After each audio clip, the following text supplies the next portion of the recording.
পেরিয়ে চারিদিক দেখতে দেখতে আমরা পৌঁছে গেলাম বিচিত্রপুরে। তোমরা যদি বাইক নিয়ে আসো তাহলে কোনো সমস্যাই হবে না, গুগল ম্যাপ দেখে সহজেই চলে আসতে পারবে। যদি অটো বা টোটো করে আসো তাহলে রিজার্ভ করে আসতে হবে।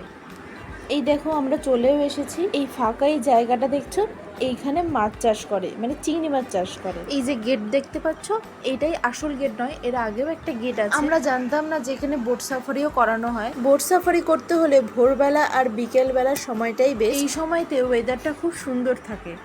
আমাদের এখানে আস্তে আস্তে প্রায় বিকেল 5:30 পৌনে 6টা বেজে গেছে। আমরা ওইখানে গিয়ে জানতে পারি যে এই সময় আর সাফারিতে নিয়ে যাওয়া হয় না।